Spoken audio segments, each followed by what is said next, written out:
on Nigeria Info. Let's let you know that Oluwafemi clinches our second goal for Team Nigeria. Well, that's a story on the Vanguard Sports. Okay, that's another story.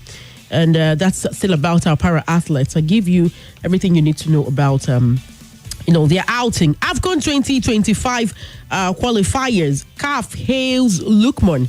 Yes, AFCON 2025 qualifier. CAF hails Lukman with the brace he got in the game against Benin Republic. It's more like underlining. Okay, I'm still here. I'm still doing this. Later this year, when we get to the awards for the African CAF African Player of the Year, Demon Lukman is just looking like favorites to clinch that one. And then, of course, on the Vanguard Sport, they have matches that you should be expecting today in the MPFL, AFCON qualifiers, UEFA Nations League, and then results from matches that were played yesterday across different centers. That's it for Vanguard Sports. Okay, we move on to the Leadership newspaper. Quick one now. It's still the back page. Top story there. AFCON qualifiers. Super Eagles depart to Kigali for Amavubi clash. Yes, the Amavubis of Rwanda. It's going to be something else, really, that clash. 3-0 victory over Benin Republic, and people are not so carried away. Replicated against maybe an opposition they consider stronger. And after that, maybe subsequently, when we start having games against Morocco and Algeria, and then they're still playing the same way and getting the same results, then yes, we can start really basking. But for now, not like people are not excited, but they're not jumping too much. Lobby stars, Aliyah sacks Lofa, places a club on the sports council. Oh, yes. So that's the latest development. The vice chairman of Lobby Stars Football Club of Makurdi got the sack from the Benue State governor, Hyacinth Aliyah, and now the club is under the sports council. It sent shockwaves yesterday. The league has started. Maybe this decision should have come when the league was still on break, and then they will have an easier transition. Just voicing out the concerns of some sports stakeholders. Okay, let's also let you know another headline here. China wins Paris Paralympics. Team Nigeria finishes 40th. Yes, it's when you get to the medal table, you would see. It's table 220 medals for Team China for the Paralympics. Okay, that's how they finished in first position. China, the winners of the Paris Paralympics, with 220 medals. That's China, and then you have Great Britain in second, 49 medals, and it just. Very, very 125 medals, but they had 49 golds, and then Team USA in third with 105 medals. Okay, yes, that's what we have for you on the Leadership newspaper. Let's go for one more.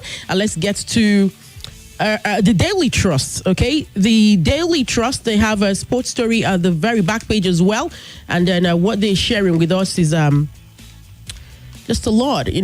Pillars welcome new boys Ikorodu United with a 3-0 thrashing. Ikorodu United are one of the new comers in the NPFL, having joined following their success in the NNL last season. That's the National League, and how they were welcomed to the game for the senior boys, or the league for the senior boys.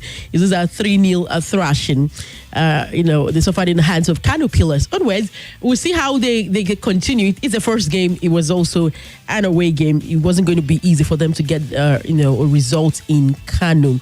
Enyimba Tornadoes, Remo Stars also record away wins. Yesterday, while we were talking on the frenzy, some fans were talking about what to expect or what you really wish to see in the new NPFL season. And fans were like, they want to see more away results. They want to see proper officiating. They just want to see more discipline and composure on the part of players, and just things like that. I just kept ringing in the air. Away wins yesterday. We had about 3 of them. So I guess you're happy. Nigeria's captain, Oluwafemi Ayo, wins gold as curtains fall on 2024 Paralympic Games. Yes, that's for Team Nigeria. Folasha Days, she's our team captain, and then she won gold medal. In fact, it was her event. That event. That's the one they call over 86 kg. That's women's over 86 kg para powerlifting category, and she won gold. That event was the last that Team Nigeria participated in, and then finished up with a gold. That was our second gold medal in the competition. Another headline on Daily Trust, the Sports Corner: Colombia 2024 Falconets thrash Venezuela 4-0 to reach a round of 16. Of course, the first game was against which team did they play first again? It was South Korea. That game ended 1-0. And then they had the second game against Germany. Wanted to win, but they couldn't record it. It finished 3-1 in favor of the German ladies. But then against Venezuela. On same Saturday that the Eagles played, the Falconets played also, but it was denied. And then they ended up, with a 4-0 spanking of Venezuela.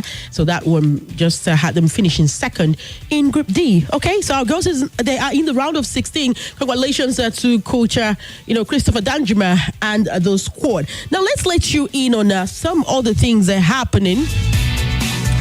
I don't know what how I want congratulatory messages, sending goodwill messages for our para athletes. Okay, yes, you can send in goodwill messages for our para athletes. They really did the unthinkable, made us proud.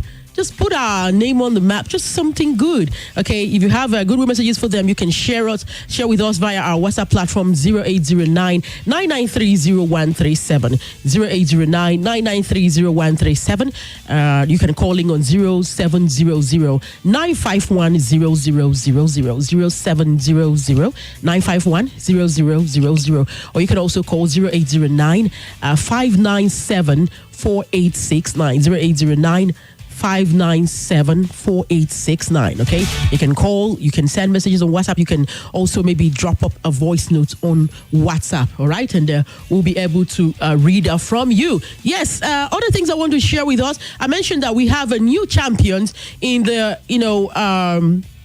in the U.S. Open, okay? We have new champions in the U.S. Open, so I'll let us in on that. Before we get to the champions of the U.S. Open quickly, let's look at the results of matches that were played in the NPFL. Yesterday, it's still match day one. It's still a match day one. Our first game of the season was last weekend. The game between Enugu Rangers and Zelkanemi Warriors. It ended 1-1, okay? But then yesterday, the other teams also had to play. We had the 8 fixtures across different centers in Nigeria. Abia Warriors, they lost at home to Remo Stars. The game finished Abia Warriors 0, Remo Stars 2. Bendel Insurance versus Rivers United 0-0, and Rivers United finished with a man down.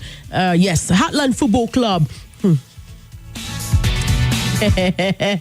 Out of pause. The Oriental Derby, where Coach Emmanuel Amuneke debuted in the NPFL as a coach, and I tell you, he did not go well. He ended in a loss. Yes, it was Coach Yemi who got the better of Coach Emmanuel Amuneke. So it was Heartland 1, Enyimba Football Club 3. Yes, Heartland 1, Enyimba 3. And Kano Pillars beat Ikorodu City by 3-0. Let's also let you know that Kwara United lost at home. Niger Tornadoes won that game 2-1 away from home. Nasarawa United versus Shooting Stars 1-1, and Plateau United 1. Katsina United 0. Sunshine Stars, they beat Bayelsa United by 3-0. And then today in the MPFL 4 p.m., that's our favorite time. Lobby Stars will be taking on Aqua United. And that's what's happening at home, okay? And then we take it up from there. We'll go to the camp of the Super Eagles of Nigeria. The Super Eagles of Nigeria and now, in Kigali for the game against Rwanda tomorrow, okay? Yes, they are in Kigali.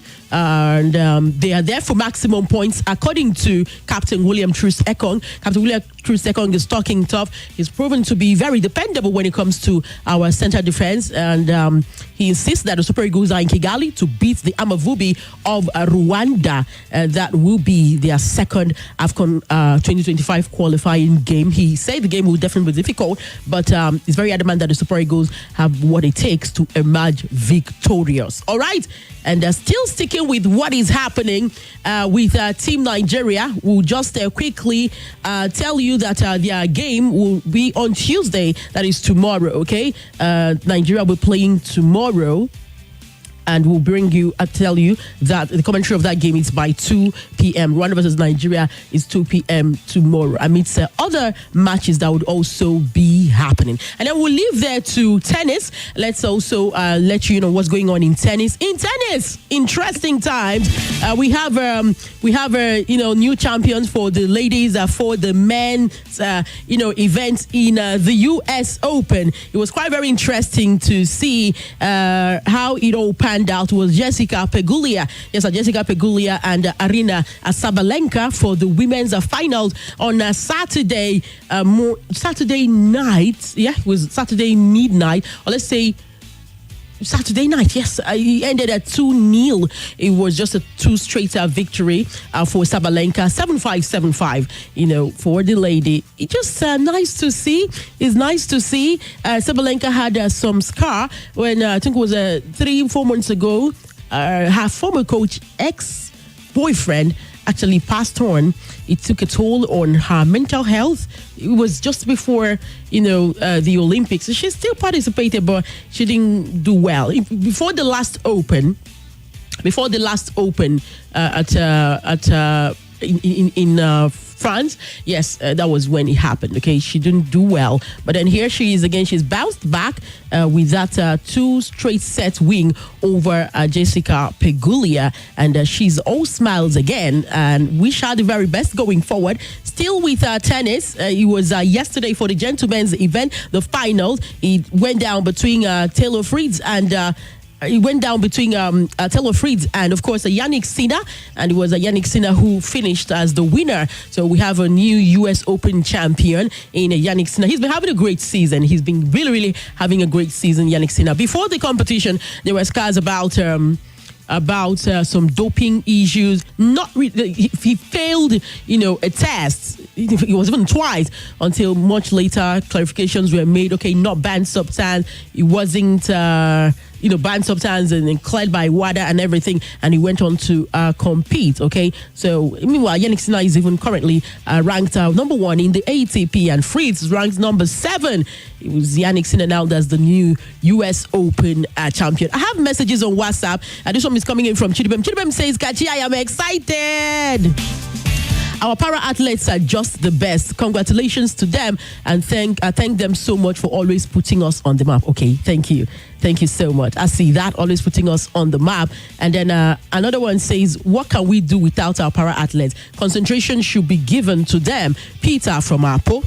Okay, more funding to them. That's coming in from Peter from Apo. Okay, so how did Team Nigeria finish? 7 medals for Team Nigeria at the Paralympic Games in Paris. We finished with 2 gold medals, 3 silver medals, and 2 bronze medals. Yes, Nigeria finished 40th overall on the Paralympics medal table, and then 4th in Africa, just behind Algeria, Tunisia, and Morocco. Okay, yes, 4th in Africa, but then 40th in the world. It was 7 medals that they raked in: 2 gold, 3 silver medals, and then 2 bronze medals for Team Nigeria. Our para athletes, we say congratulations to them, and then congratulations to their coaches as well, because without their coaches, I tell you, it's not. In fact, they wouldn't be there. It's not an easy feat. And they achieved that, so we are all very happy. The last message we have here is coming in from Chika. Chika is joining us. Chika from Gwarimpa. Chika says, Kachi, thank you for the rundown. You just touched everything happening in all sports. Okay, thank you very much, Chika, for that. And this is where we get to wrap it up this beautiful morning on, the Sports Drive.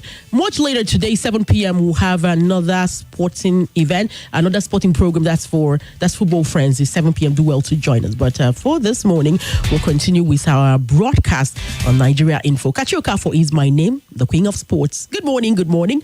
Boom, chaka laga laga laga. Keeps going up. That's not completely true, because the Samsung Blue Tax sale is here again. Simply walk into any accredited Samsung